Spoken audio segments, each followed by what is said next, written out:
So it was a cool blue sky winter morning in January of 2004 in Littleton, Colorado, just south of Denver. I was sitting in a very nondescript office building, being head of planning for a telecom company, a little bit to the right of where this slide shows in your picture. I was waiting to see my boss, the CFO. He had just returned from our board meeting where our budget had been presented for approval. It was the end of January, so I only had a few days left to do my job, which was to get all that budget detail into our financial system so that we could close January. He's sitting at his desk as I knock on the door, and the conversation went something like this. Hey, Dave, so how'd it go at the board meeting? Fine. So the budget got approved? Yes. Great, so I can set the team loose on loading it in the system. Yes. He was a pretty monosyllabic guy, if you're getting that. Unless he was yelling at somebody, then some really choice words came out of there. But so I'm like, hey, great, mission accomplished, and I'm about to walk out the door. Naveen?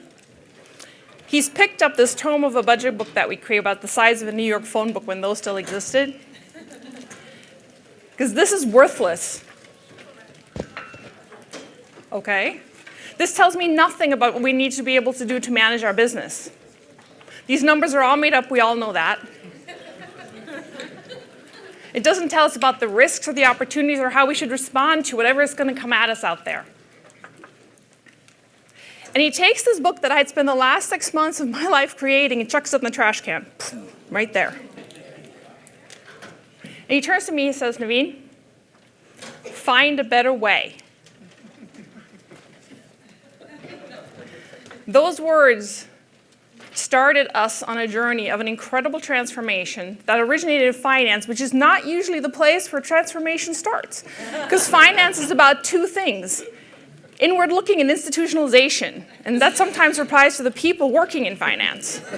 I say that with great pride because I am one of those. But it started us on an incredible journey that ultimately led us to be much more responsive, effective, and very successful. So for a little background, TW Telecom, the fiber optic telecommunications provider, B2B services, and all those dots on the map across the country, regional networks, building fiber optic cables into customer buildings. A publicly held company, grew to about $1.6 billion in revenue, EBITDA margin in the mid-30%. In telecom, for those of you who may not realize this, 30% EBITDA margins are spectacular. Our CEO used to always say we're like a nice house in a bad neighborhood. As we were growing, we're starting to feel the pressure and the bureaucracy that comes with size. And a lot of that started with that budget process because it creates really bad behavior with people. You're negotiating for forecasted numbers, you're hoarding money, you're doing all these kinds of things that are really not in the interest of making your organization better. And we knew that our biggest driving metric was our top line revenue growth, which we generated by building fiber optic cable into customer buildings. So in order to do that, we had to make capital investment decisions, and they had to be pretty real time for us to be better than our competition, which were behemoth telecom companies, and I don't even have to tell you who they are, you all know them. But they are very extremely large telecom companies that we were trying to compete against in the most lucrative part of this industry, which is the B2B market. So for us, being able to respond quickly, being able to respond to those customer demands was extremely important. It was very important for our success. It was actually critical for our survival. Telecom is extremely fast-moving. Technical obsolescence can absolutely eat your lunch. So you have to be in front of all these decisions in a very real-time manner. So what do you do when your boss throws out the gauntlet like that of find a better way without any other information? Because he also didn't know what that meant, by the way. Just find a better way. So what do? I hit Google. What do you do when you don't do budgets?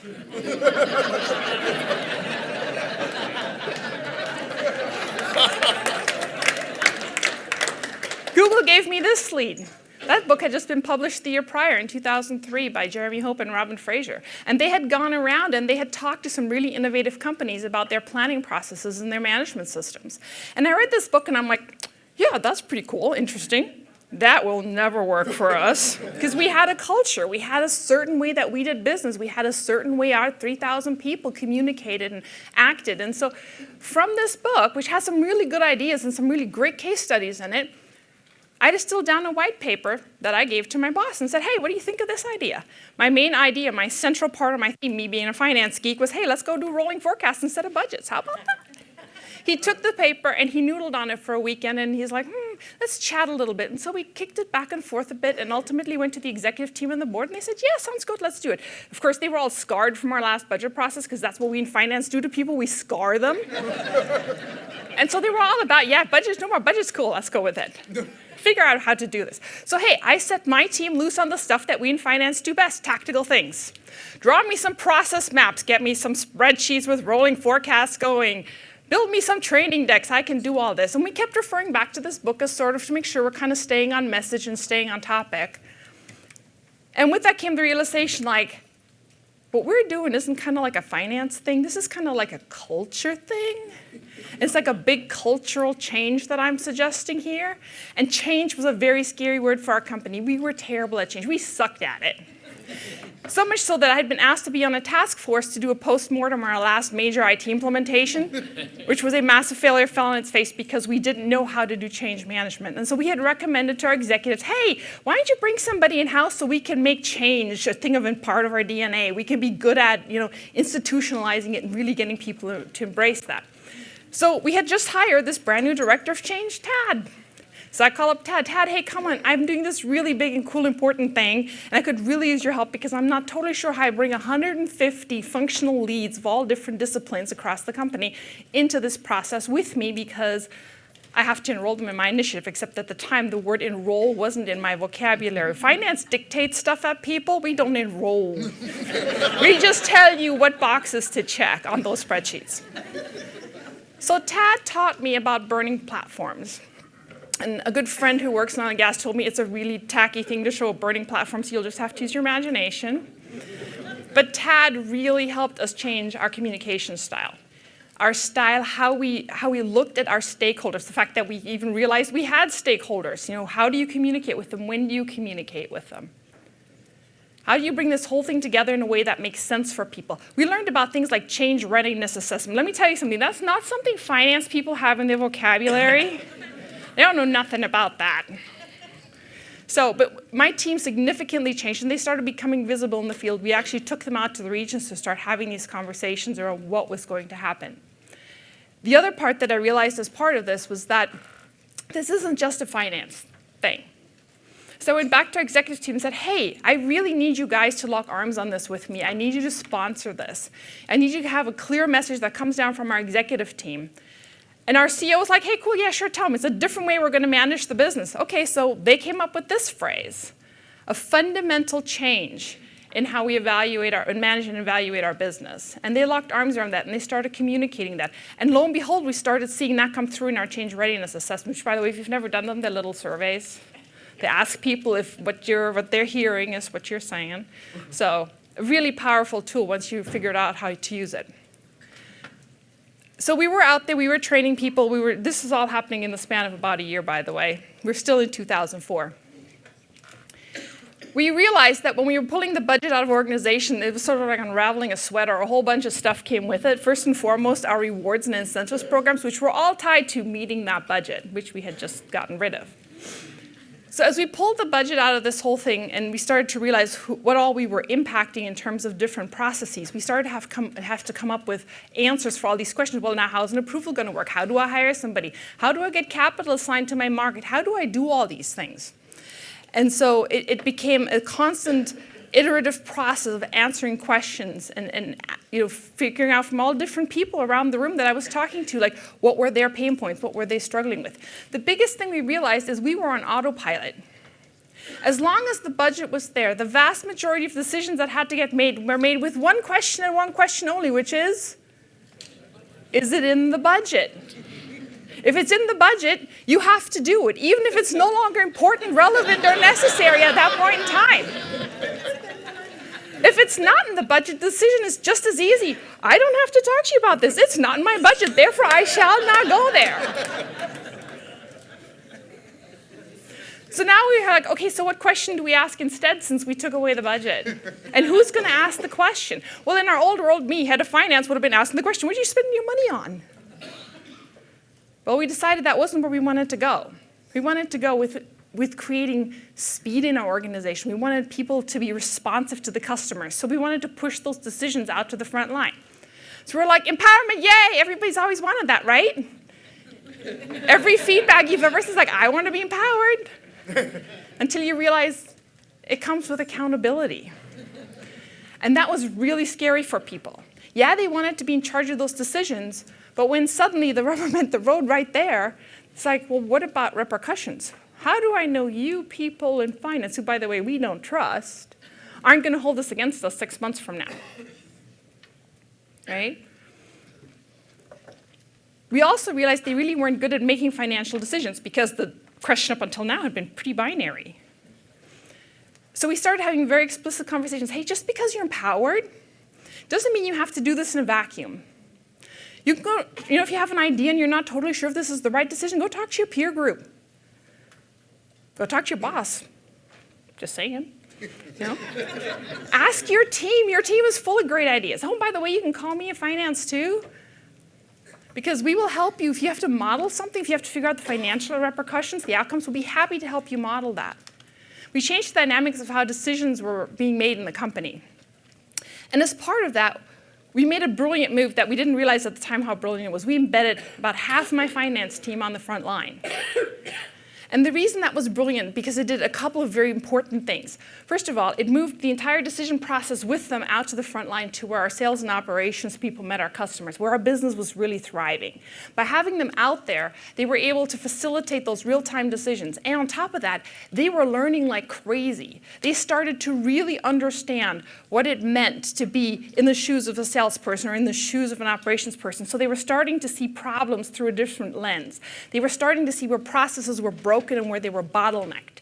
And then they could take that information and come back to corporate and in the context of a financial outcome discuss how change should happen in the organization in terms of doing some really compelling things to streamline processes and make them much more effective in terms of getting to decisions quicker to help our customers move forward. Meanwhile, back at corporate, while my team was starting to dwell out there in the field and have a ball, we were starting to work on all these other processes that we had to unravel and redo and fix. And we did a lot of that in the context with either looking at the facts and data that drove the process, like for approvals, for example, our goal was, let's get 90% of the stuff that crosses your desk at your approval level. And every general manager stood up and said, hey, I approve $250,000 worth of stuff. And we pulled the data, and it's like, yes, you do, once a year. Well, once a year, you can go talk to your boss. The other stuff you do is $50,000 or less. Guess where your approval level is going to get set? And so we started moving things forward in that kind of a manner. We had to change how we did rewards and compensation because when you take the budget away, that kind of kills that side of things. And so what we moved towards was a much more retrospective view of how did we perform and what was the context of the environment we performed in. If we had set a 6% growth target out there, well, that was great unless all your competition did 10. And what if you only did 3? Well, if everybody else did -3 in 2008, 3%, even if it wasn't your 6 that you had said, was awesome. So we really started putting things into context. Now, I entitled the site Process Agility, but I will tell you, at the time when we were doing this, the word agile wasn't in our vocabulary. It was just starting to have some glimmer of appearance on our IT side, but it really wasn't what we were about. We were talking about being responsive and nimble and proactive and those kinds of adjectives instead. Our first time through our rolling forecast process was terrible, absolutely terrible. People were clutching onto that budget mentality because that's what we'd been beating into them for the last decade.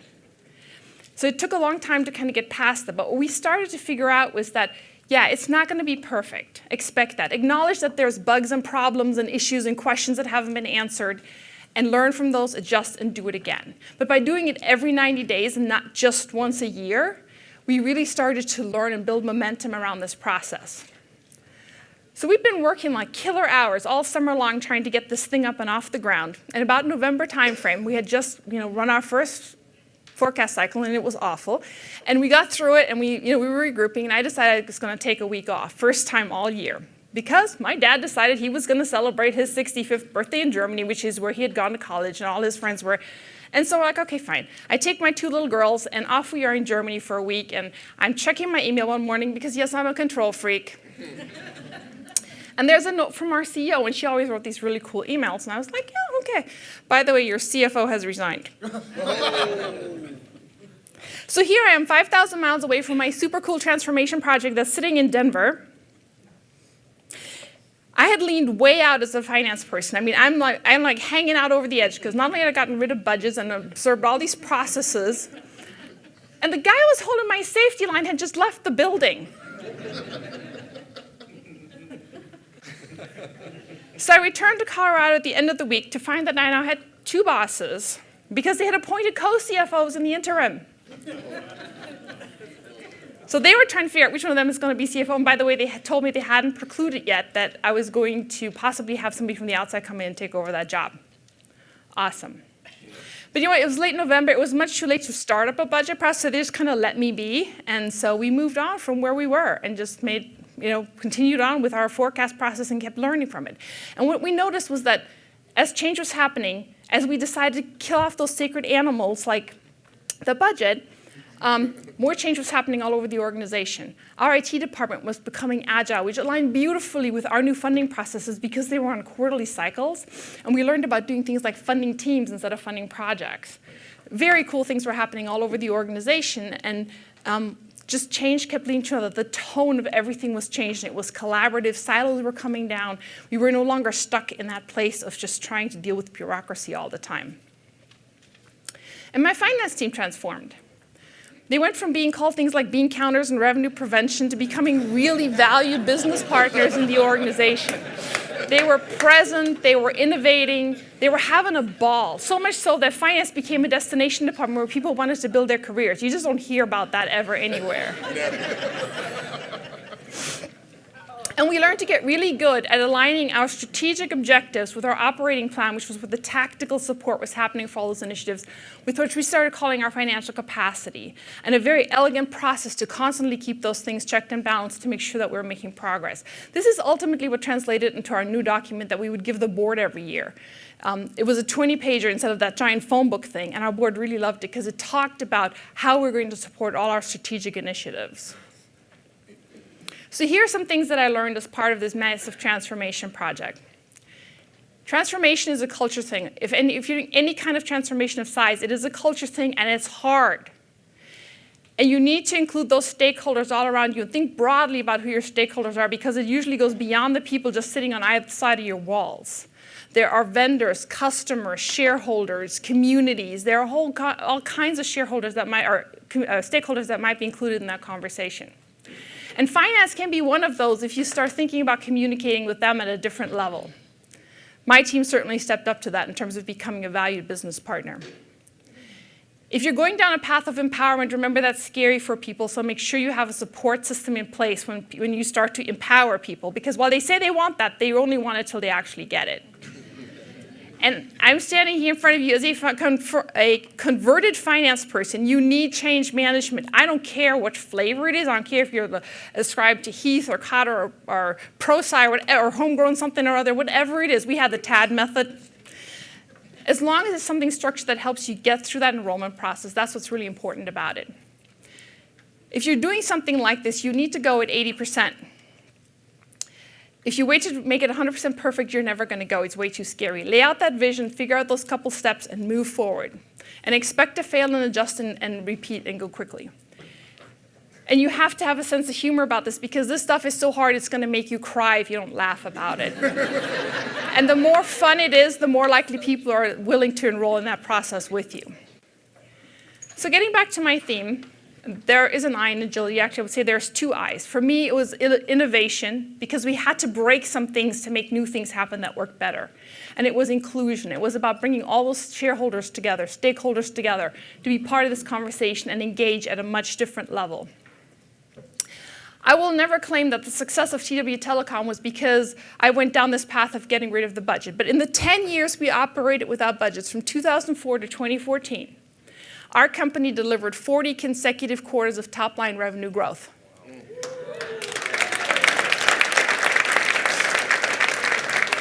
And if you think about that timeline, that includes 2008 and 2009 when the world was on fire. There aren't too many companies out there who can say that. Our new CFO, who was appointed a few months after the last one left, was interviewed for Business Finance Magazine in May of 2010. And the article ended up being entitled, "Where Only the Agile Survive." And I don't know who came up with that title. It was probably one of the editors for the magazine. But it was the first time I think we really realized what we had done was create business agility, even though at the time when we were doing it, we were just about trying to be more responsive and survive. I knew that he was with me when he was quoted as saying, "We don't talk about budget variances, we talk about results."